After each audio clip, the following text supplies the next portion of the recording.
Je m'appelle Julien Mouton, je travaille pour la société Tercedia, qui est un revendeur spécialisé dans le stockage, que vous ne connaissez peut-être pas encore.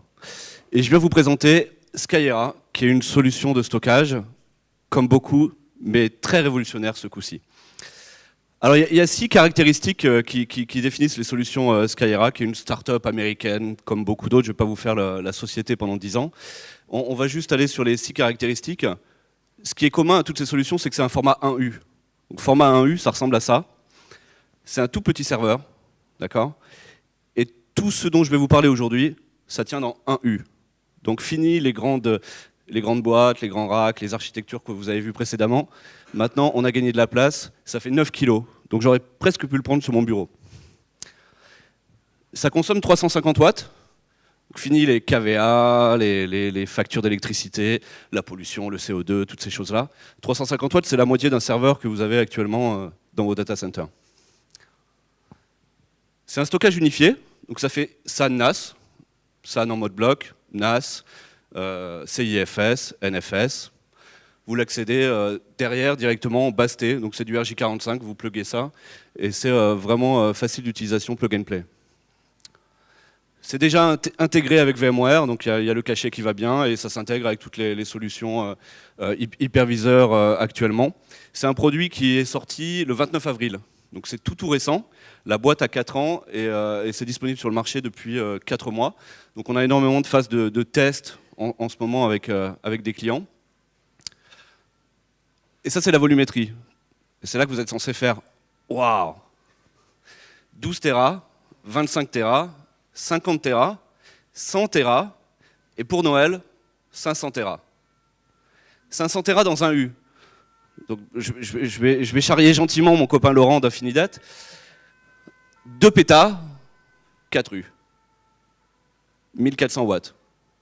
Voilà, donc au niveau des OPEX, vous voyez que vous allez gagner en électricité, vous allez gagner en place. Donc si vous êtes hébergeur, si vous payez votre hébergeur, sachez que grâce à ces technologies-là, ils vont faire beaucoup d'économies. Évidemment, c'est du pur flash. Donc c'est pas du SSD, comme vous le voyez chez les gens qui sont purs ou qui sont violets. C'est du NAND. Donc c'est vraiment les puces flash et on sait totalement enlever le format disque. D'accord ? Donc aujourd'hui, on a des performances de 400 000 IOPS sur la boîte 40 Tera. 40 Tera, 1U, 400 000 IOPS. Je ne sais pas si ça vous parle beaucoup, mais c'est des performances qui sont phénoménales. Sur la boîte 500 Tera pour Noël, ils annoncent quelques millions d'entrées sorties par seconde. Autant dire qu'il n'y a pas grand monde dans cette salle qui a besoin de quelques millions d'IOPS. Les principaux bénéfices, donc, c'est une solution 100% flash. On ne parle pas d'hybride, on ne parle pas de tier storage. On se dit, voilà, on prend flash à 100%. Densité consommation, évidemment, pour ceux qui ont ce problème. Avant de tomber dans la spirale infernale des loyers impayés, comme on l'entend en ce moment.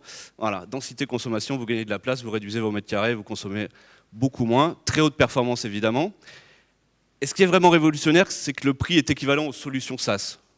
Donc aujourd'hui, vous qui avez tous de l'EMC d'une étape dans vos data centers, une baie Skyera, enfin quand je dis une baie, un petit 1U Skyera, 1U Skyera, ben ça coûte à peu près le même prix que votre VNX ou votre Fast NetApp.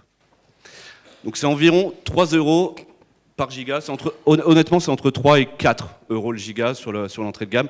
Avant compression, ça c'est vachement important parce que quand vous allez voir les concurrents, ils vous disent « Ah ouais, j'ai un prix qui est défiant toute concurrence », mais ils mettent la compression, ils mettent la dédupe, ils mettent tout un tas de technologies très intelligentes.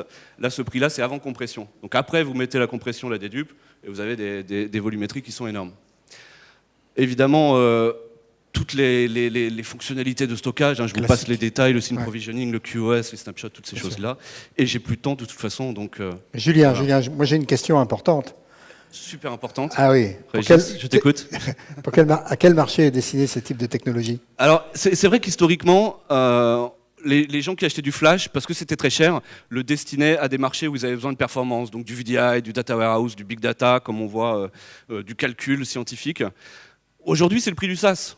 Donc la plupart des gens qui sont en train de tester ces technologies avec nous se disent pourquoi je ne mettrais pas du SaaS partout? Donc derrière mon VMware, sur mes environnements de prod. Évidemment, si vous avez quelques bases de données et des choses qui sont un peu gourmandes, c'est encore plus pertinent. Okay. Merci. Julien, bravo. Merci. Bien. Bon, ben, plus d'informations autour du stand.